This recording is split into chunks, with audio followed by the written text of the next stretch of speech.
So I'm going to attempt here to show you all some techniques that I use successfully to make basses work in a mix. There's a couple of techniques that I use. Here's the first one. So there's a bass. What I've done is I've loaded up the channel EQ. Let's just take off my plugins.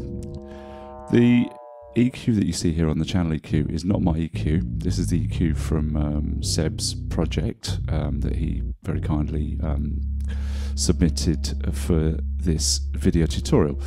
So let's analyze what's happening here. Here's a couple of things we can do.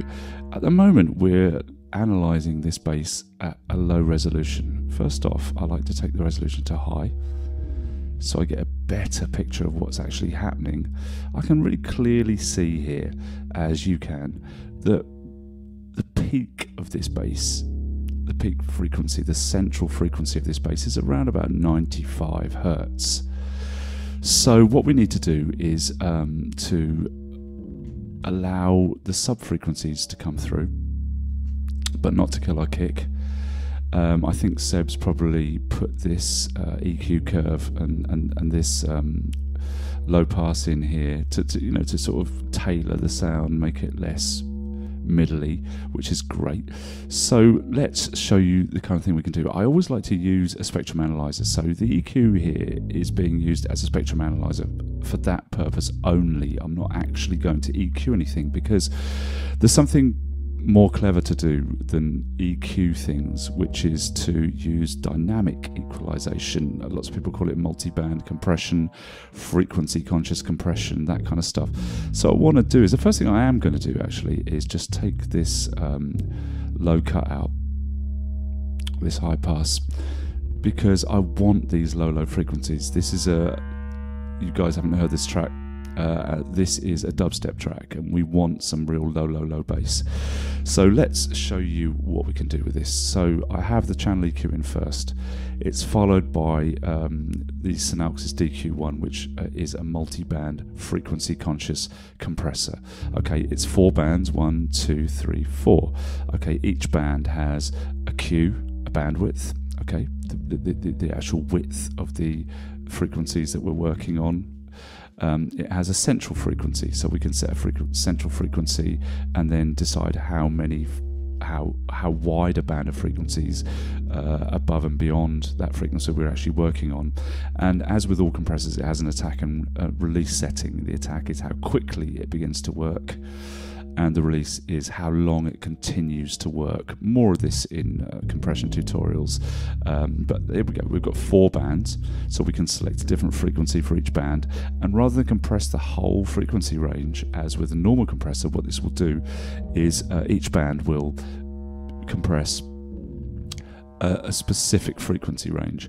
So I can see that, as I said, let's just look at this again, analyze it again, about 75 actually. When I look at, this at high resolution, look how pure that waveform is as well, really pure waveform.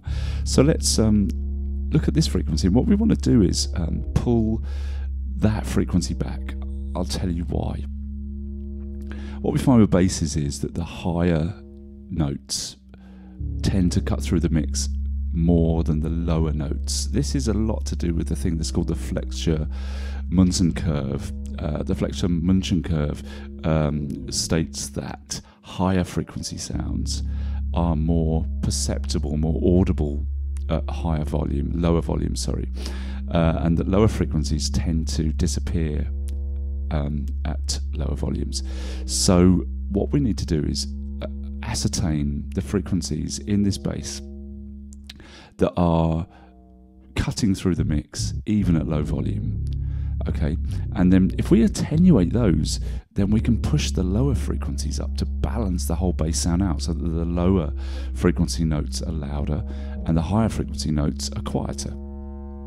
That's what tends to happen. I'm sure you've all had this, when you're working on a track, you get a bass line together and the higher pitched notes tend to cut through the mix quite loud, and the lower pitch notes just disappear, just aren't there enough. So you push the bass up to get the lower notes louder, and what happens, of course, the higher pitch notes become too loud in the mix. So what we have to do is attenuate, to turn down the higher pitch notes to allow the lower pitch notes to come through.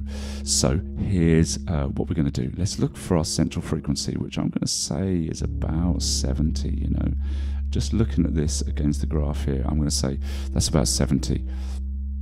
So let's set this, let's take this band. Actually, no, I'm going to take this band, take that down to 70 hertz. Okay, there we go, about 70 hertz. It doesn't have to be exact. There we go, central frequency 70 hertz. And what I can then do is attenuate that by pulling these down. This is quite interesting. This plugin is kind of very different to almost all other plugins that I've come across that do this kind of job, in that I have two attenuation controls, one for the lower part of the band and one for the higher part of the band. So let's pull this down, and now we can clearly see what's happening here. We can see we're pulling an awful lot of stuff out. Let's just bypass that. Okay, we're pulling too much stuff out, but I like to start by pulling too much stuff out. So what I can see here though is that I need to readjust the frequency. Let's try tweaking around. There we go. And what I can do with this one is keep that at 90, which is where our low end is. And I can actually boost this. Let's go. Oh, hear that? There comes our bottom end. There you go. That's almost too much, but what we now have is a boost on the low frequencies and a cut on the mid frequencies. Let's just pull that out. Okay.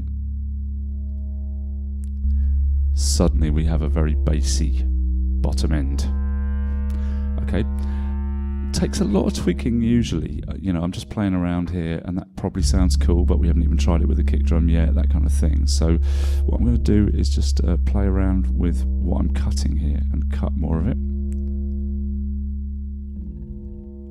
There you go. See that widen out here.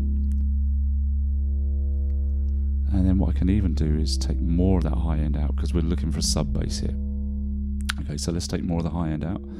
Let's make sure that this is set to a shelf, not to a notch, which it is.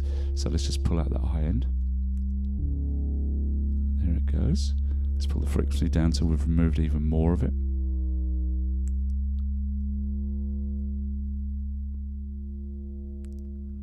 That's sounding pretty cool.